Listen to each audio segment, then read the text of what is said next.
What's going on, y'all? Thanks for checking in with Callie. Please subscribe if you haven't already. So that was a good game last night against the OKC Thunder. It was very encouraging, I would say, in a lot of ways, only because we saw, Kawhi play it at an elite level, and the Clippers fought the whole game. And, they started out with the lead very early in the first quarter, and then OKC rounded into form of how they usually do and play hard, and they really didn't get the best out of SGA, which the Clippers defense really had a lot to do with that, I thought, because they were just showing him different looks.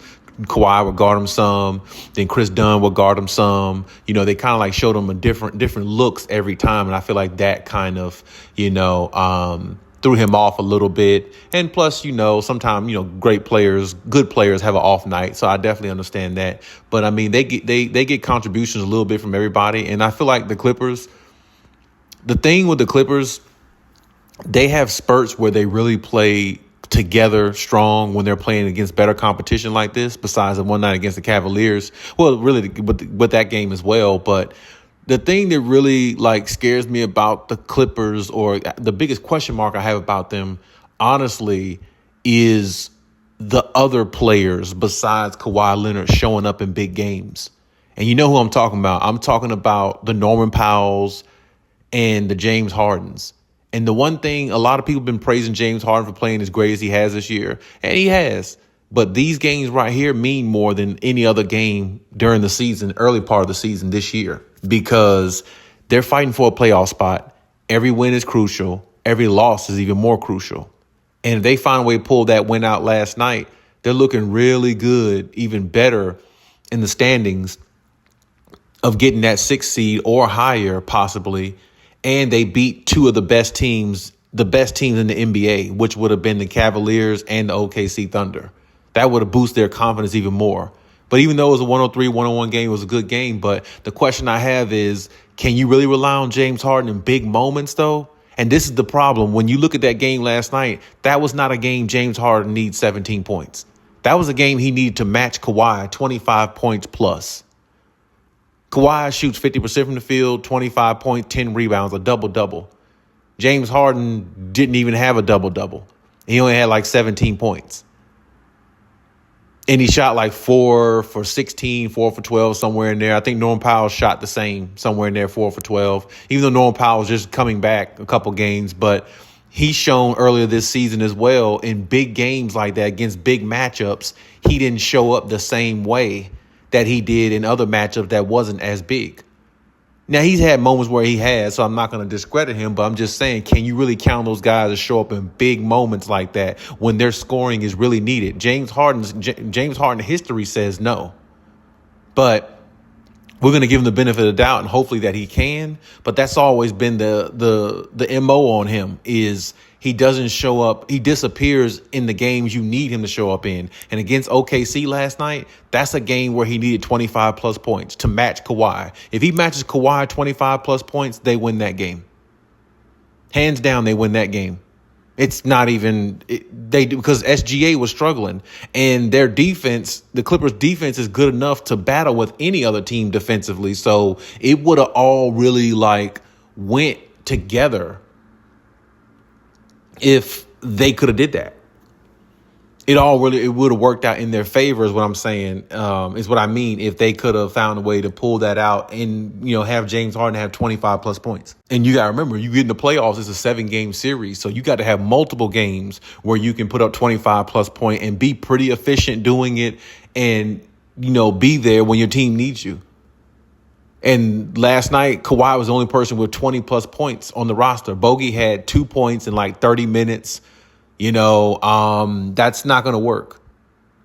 And James Harden really got outscored by, Aaron Wiggins. Aaron Wiggins is a shooting guard. James Harden is a shooting guard / point guard. But Aaron Wiggins played 26 minutes on the Thunder and scored more points than James Harden. And James Harden played 36 minutes and scored less points.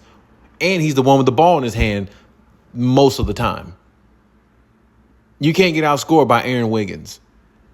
Aaron Wiggins was probably the only other one on OKC that actually kind of sort of was, up there in the scoring column from what I remember. So, I don't know. Like, when you look at that point differential, or excuse me, that time frame differential, if you play 36 minutes and you're James Harden, there's no way you should get outscored by a guy named Aaron Wiggins. I mean, and he plays 26 minutes, damn near the same position you play. Because like I said, James Harden is a shooting guard and a point guard. So, I mean, he plays the same position you play damn near, and he had 10 less minutes and scored more than you. And you got the ball in your hand a lot more than he does and played 10 more minutes than he did. That means he was more impactful in the minutes that he played, and you were less impactful by jacking up threes, taking some bad shots, and not being aware of what type of game this is and how you need to approach it. And this is why I said James Harden, he just gets gun happy and starts shooting threes at times. And that's just not what the team needs. And that's always what hurt his teams in the past. He's had moments where he looked good, but he's also had a lot of moments where he just faded in the atmosphere in big games because he relies too much on the three at times when he doesn't need to, when it's not falling the way it should. And he doesn't drive to the basket enough now, I guess because he's older. I'm not sure. He doesn't drive to the basket enough now to really draw fouls as much as I think he should, or as much as he used to. And even when he used to back then, obviously it wasn't enough, apparently, because it never helped his teams win anything. So, I mean, it's like that balance in his game never really has been there when it's needed, rather than playing against a regular team, an exhibition game during the regular season where it really doesn't matter, opposed to playing a big game or playoff type atmosphere games. And everybody knows at this point, every game for the Clippers is a playoff atmosphere because of where they are right now in the standings. Now, Kawhi, I'm pretty sure he would have loved to went 15 for 20 instead of 10 for 20 from the field and had 25 points. But, you know, OKC does have good defense too, but he still shot over 50%, and he still shot good from the three-point line, and he still put up 25 plus points.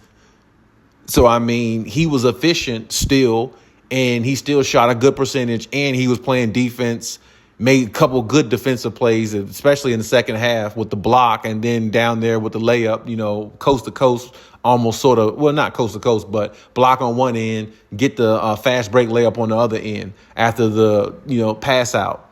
You know what I mean? So I don't know. And Norman Powell, he's good too, but like I said, we got to understand, is he going to show up with those big numbers that you've seen in big games? There's been games this year where there were games that was like marquee matchups, and he didn't show up hardly any in some of those games, which made me question it then. This was another one of those games. This is one of them games where James Harden and or Norman Powell had to put up 20-plus points. And honestly, if either one of them did, I think the Clippers win this game. And that's the biggest question I have about this team. Their defense is good. Kawhi is getting his footing back under him. We know what Kawhi can do when he's healthy. Nobody can question that. But he does need those guys to step up and play their role at the highest level if they're going to be a threat to win a championship. And that's just it.